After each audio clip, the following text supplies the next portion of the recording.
Hello, everyone, and welcome again to another Teacher Joseph podcast. One question which I'm asked a lot is, how can I be fluent very quickly? And this question tends to come up again and again. I want fluency. How do I get fluency? Why is it that I'm not as fluent as my friend who's been learning for a while? What is it that's stopping me reaching that destination? Well, to answer that question, first of all, we need to ask, what is fluency? What I think is fluency may be different from what you think. For some people, fluency is talking like a native. For others, it's recalling grammar and vocabulary very, very quickly. Well, one thing I can tell you is that it is possible to be fluent in a very short space of time, not only with English, but with anything. But it requires a change of thinking, and it requires a change in your approach to learning. Let's think about a child for a moment. First of all, does a child worry about learning? Well, the answer is no. If you think of a child maybe who's 5 or 6, I don't think they know how to worry about learning. Also, how do they learn? Do they sit down with books and study grammar and vocabulary? Well, no. That comes later, as far as I know. So how do they learn? It's very simple. They just simply listen to their mother and father, and the world around them is created with imaginary pictures because there aren't really so many words in the minds of children. And also the world is created by their thinking. Then comes the words. That's a very different thing from sitting down with a book and demanding that your mind absorb it. We're living in a world now where everything has a price tag. English has a price. Oh, buy this book, English in 3 months. Come to this English teacher, your English will be perfect. Watch this TV show, it will teach you English. Listen to this podcast, it will give you English. It would be very nice if the world worked in that way, but sadly, it doesn't. The way to achieve fluency very quickly, simply, is by remembering what you did when you were a child. You heard, you repeated many, many times, and slowly you started to understand what the words meant. Unlike today, that came from reading, it came from the TV, and from your parents. These days, however, it tends to come just one way, and that is the media.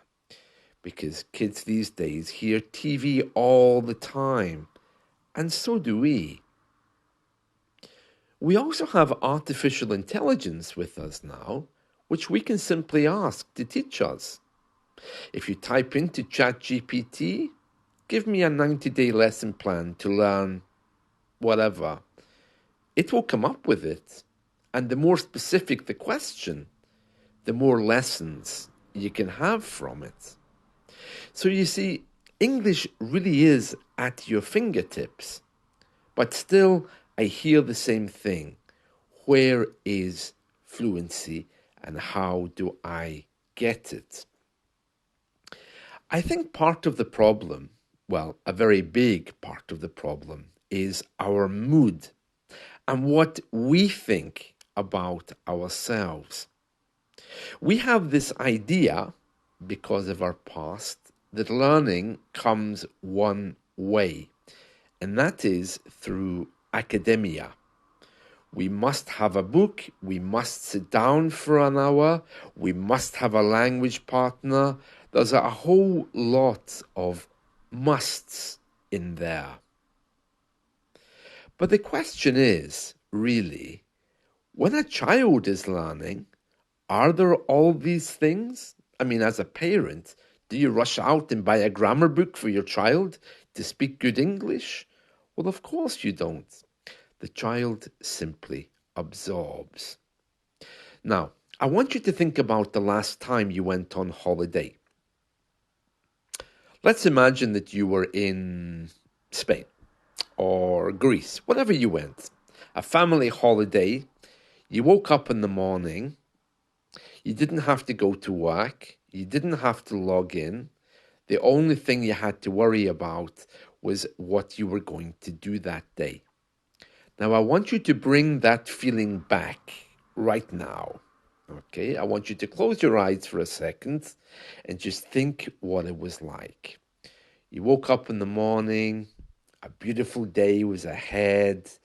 You were going to go to the beach, maybe a museum, you hadn't decided yet, and it was all going to begin with a lovely breakfast. Now, you weren't worrying about anything. There was no work at 3 o'clock or rushing home to talk to your language exchange partner. There was just nothing ahead. You were looking forward to getting the kid ready, maybe, or getting yourself ready to go out. Just picture how that felt. Because in that moment, you would be more open to learning than perhaps you would have been at any other point since that time. And if I'm right, that means that the problem is not English, the problem is your attitude towards learning English. Because when you're relaxed, everything is easy, everything is simple. And why wouldn't it be? Because that's the way we're supposed to live. Now, compare that to how you're learning English today.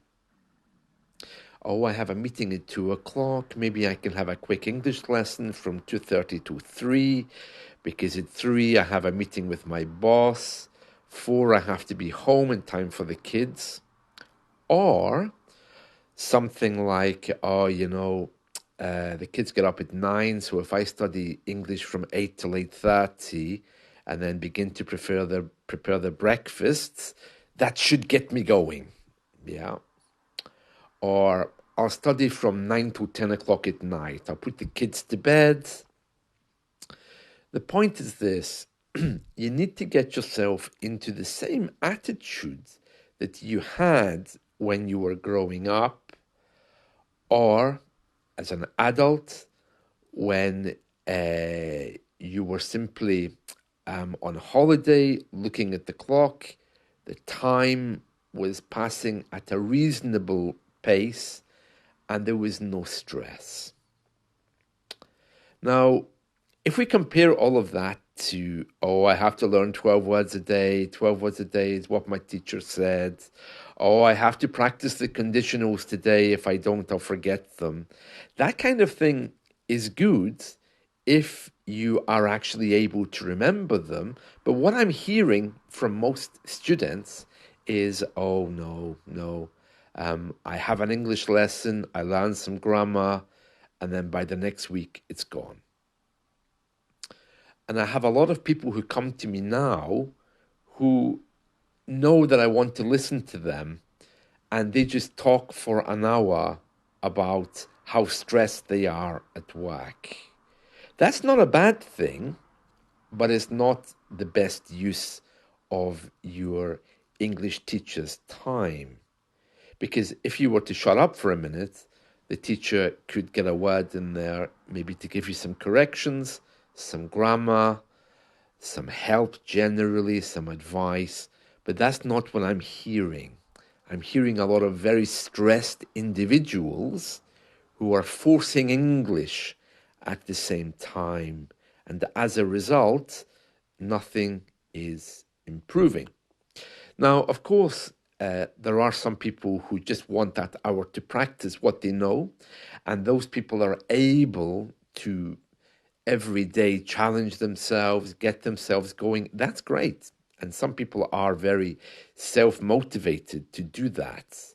So the English lesson becomes a practice of their new words.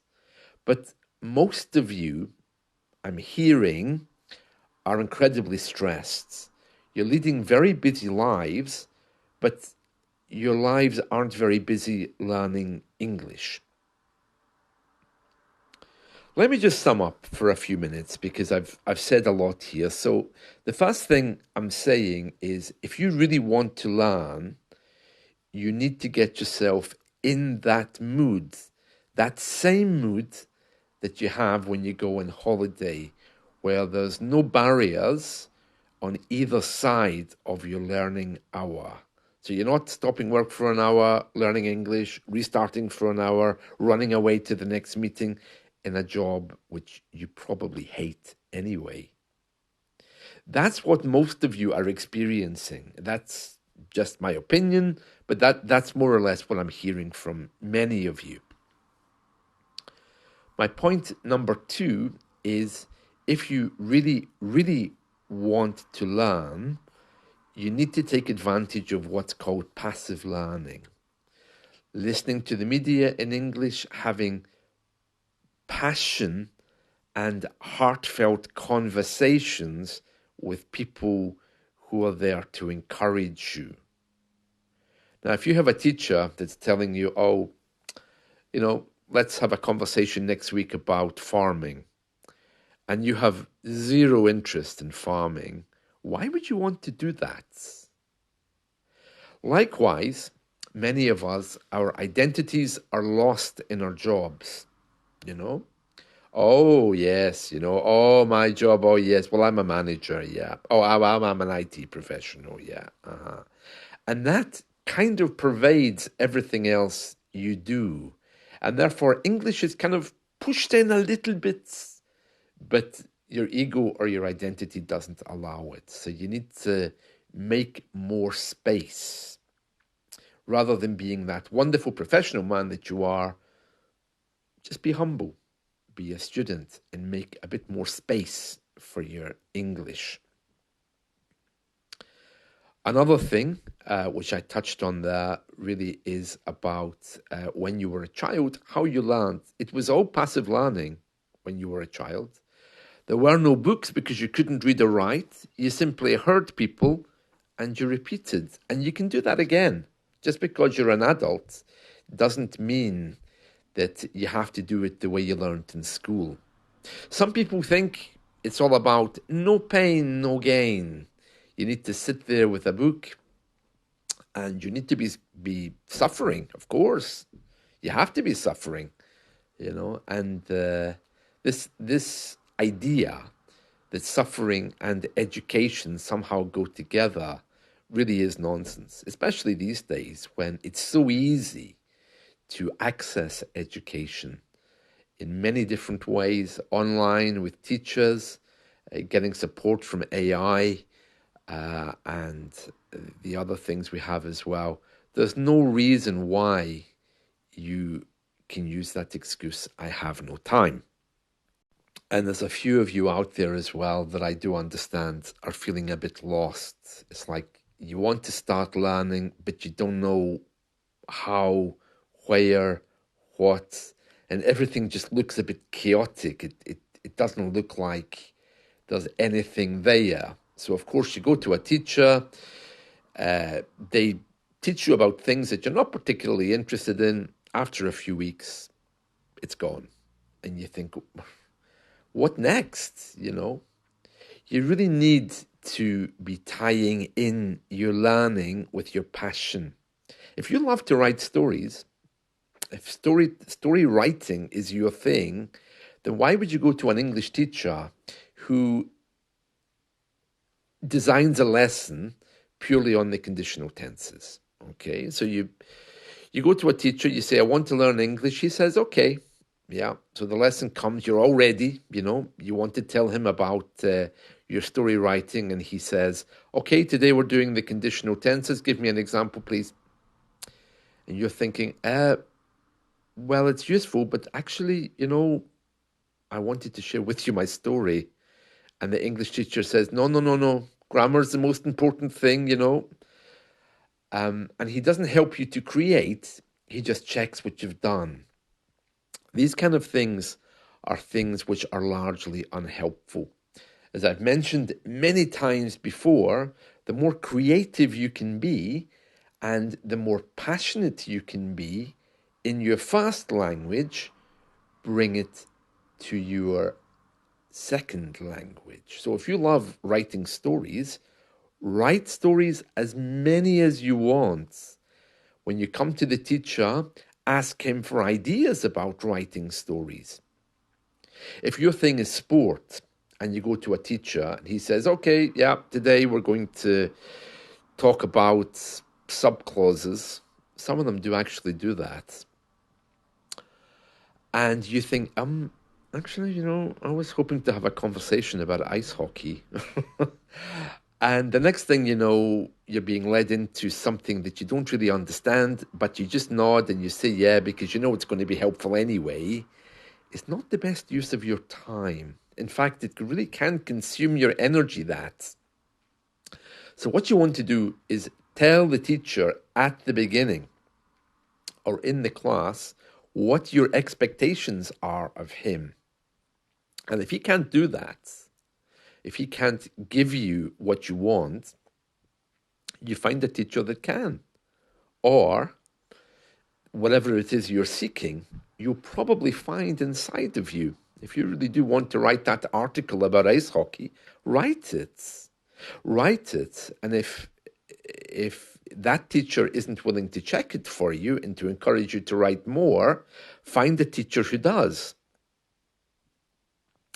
I'm telling you all of this just to remind you that you need to bring your creativity and your passion into learning English. If you don't do that, what happens is you enter into this world of commodity where everything is bought and sold, and your English lesson looks like £20 wasted because you've written this beautiful story, and what did you get at the end of the English lesson? A lecture on conditional tenses. And you think, I really wanted to be creative. I'm being creative here. Why is this not being celebrated? So, English lessons are not always about grammar. And if they are always about grammar, something is a little bit wrong, because the teacher should be checking what you've written, but also encouraging you and giving you words of encouragement to write more. Creativity and your passion is the key.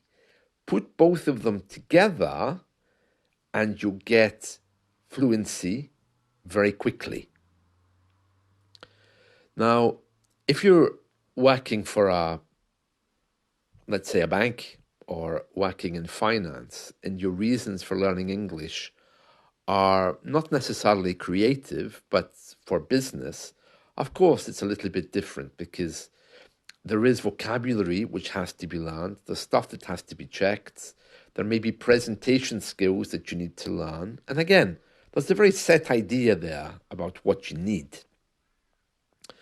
But you really do need to be having some insight in the beginning as to what your needs are and how you're going to reach them. Now, we all need grammar, but grammar comes naturally with everything else.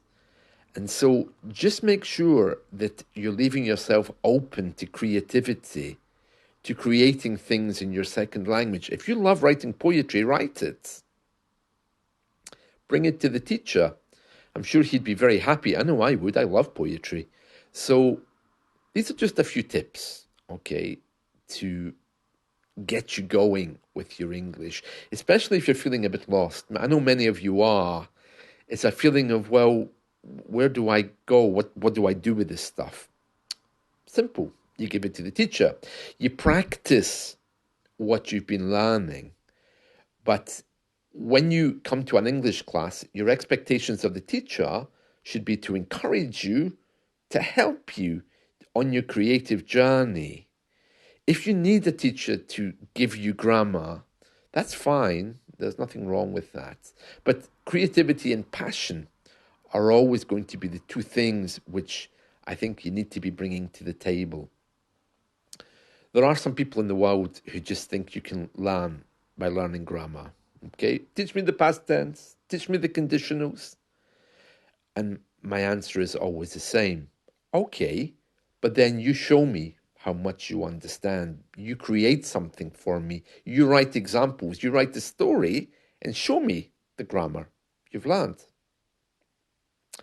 So there we are. That's just a few tips to motivate you for today. So I hope you found this helpful. Remember, whatever your ideas are about learning, creativity and passion are the two things that you really need. And you need to make time for those. Those things can't be fitted in between two business meetings. It's just not possible. So space for inspiration. Some people think that language learning and meditation go together, and in some ways they do. That's something else to think about. Maybe it's time for you to embrace a new way of living, because I think creativity needs that. And you might tell me, oh, but I'm not a creative person, I'm a logical person. That's fine too. That's fine too. It's okay to be logical. In fact, some logical people can create the best things, but you still need inspiration. You still need that little spark that comes from inside, and then you need to care about that little spark to push you forward. That's it from me for today. I hope you found this helpful, and let's talk again soon. See you. Bye.